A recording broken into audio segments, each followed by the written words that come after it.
ನಮಸ್ಕಾರ ಎಲ್ಲರಿಗೂ. ನಾನಿವತ್ತು ಮೆಂತಿ ಪಲ್ಯನ ಡಿಫ್ರೆಂಟ್ ಸ್ಟೈಲ್ನಲ್ಲಿ ಮಾಡಿದ್ದೀನಿ ರೀ. ನೀವು ಕೂಡ ಟ್ರೈ ಮಾಡಿರಿ. ಇದಕ್ಕೆ ಉಳ್ಳಾಗಡ್ಡಿ, ಬೆಳ್ಳುಳ್ಳಿ, ಅಲ್ಲ, ಕರಿಬೇವು, ಕೊತ್ತಂಬರಿ, ಮೆಣಸಿನ್ಕಾಯಿ, ಟೊಮೆಟೊ ಮತ್ತು ಹಸಿರು ಬಟಾಣಿ ತೊಗೊಂಡಿದ್ದೀನಿ ರೀ. ಬಟಾಣಿ ಇಲ್ಲಂದ್ರೆ ನೀವು ಸ್ಕಿಪ್ ಮಾಡ್ಬೋದು. ಇದಕ್ಕೆ ಮೇನ್ ಅಂದ್ರೆ ಮೆಂತಿ ಪಲ್ಯ ಬೇಕು ರೀ.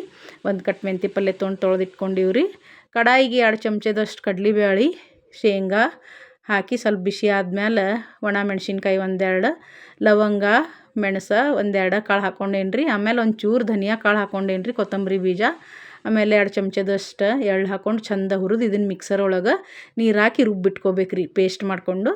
ಆಮೇಲೆ ಅದೇ ಕಡಾಯಿ ಒಳಗೆ ಸ್ವಲ್ಪ ಎಣ್ಣೆ ಹಾಕ್ಕೊಂಡು ಜೀರಿಗೆ, ಸಾಸ್ವೆ, ಕರಿಬೇವು ಮತ್ತು ಬೆಳ್ಳುಳ್ಳಿ, ಉಳ್ಳಾಗಡ್ಡಿ ಎಲ್ಲ ಹಾಕಿ ಚೆಂದಾಗೆ ಫ್ರೈ ಮಾಡ್ಕೊಳ್ಳೋಣ ರೀ. ನಾವು ಯಾವತ್ತು ಮೆಂತಿ ಪಲ್ಯನ ಬ್ಯಾಳೆ ಹಾಕಿ ಮತ್ತು ಹಂಗೆ ಶೇಂಗಾ ಪೌಡ್ರ್ ಹಾಕಿ ಮಾಡ್ತಿರ್ತೀವಿ. ಈ ಥರ ಒಂದು ಸರಿ ನೀವು ಮಾಡಿ ನೋಡಿರಿ. ಹೋಟೆಲ್ನಾಗ ಹೋಗಿ ನೀವು ಮೆಂತಿ ಮಲಾಯಿನ ಆರ್ಡ್ರ್ ಮಾಡಿ ತಿಂತೀರಲ್ಲ, ಹಂಗೆ ಸೇಮ್ ಆಗ್ತದೆ ಮತ್ತು ಅದಕ್ಕಿಂತ ಚಲೋನ ಆಗ್ತದೆ ಮನೆಯೊಳಗೆ ಮಾಡಿದ್ರೆ. ನಾವು ಉಳ್ಳಾಗಡ್ಡಿ ಫ್ರೈ ಆದಮೇಲೆ ಬಟಾಣಿ ಹಾಕ್ಕೊಳ್ಳೋಣ ರೀ.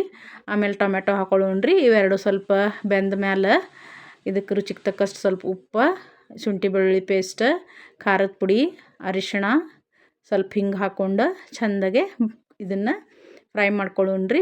ಆಮೇಲೆ ಏನದ ಮೆಂತಿ ಪಲ್ಯ ಹಾಕ್ಕೊಳ್ಳೋನು.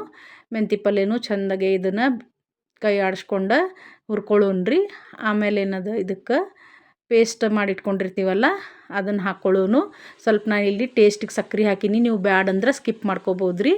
ಈ ಪೇಸ್ಟ್ ಇದಕ್ಕೆ ಹಾಕಿ ಚೆನ್ನಾಗಿ ಕುದಿಸ್ಕೋಬೇಕು ರೀ. ಕುದಿಸ್ಕೊಂಡ್ಮೇಲೆ ಇದು ಟೇಸ್ಟ್ ಚೆಂದಾಗೆ ಇದ್ರಂಗೆ ಬರ್ತದೆ, ಮಲಾಯಿ ಹಂಗೆ ಬರ್ತದೆ. ಅದಕ್ಕೆ ಮೆಂತ್ಯ ಮಲಾಯಿ ಅಂತಾರೆ.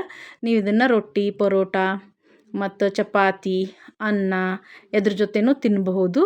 ನಮ್ಮ ಚಾನಲ್ನ ಲೈಕ್ ಮಾಡಿರಿ, ಶೇರ್ ಮಾಡಿರಿ, ಸಬ್ಸ್ಕ್ರೈಬ್ ಮಾಡಿರಿ. ಧನ್ಯವಾದಗಳು.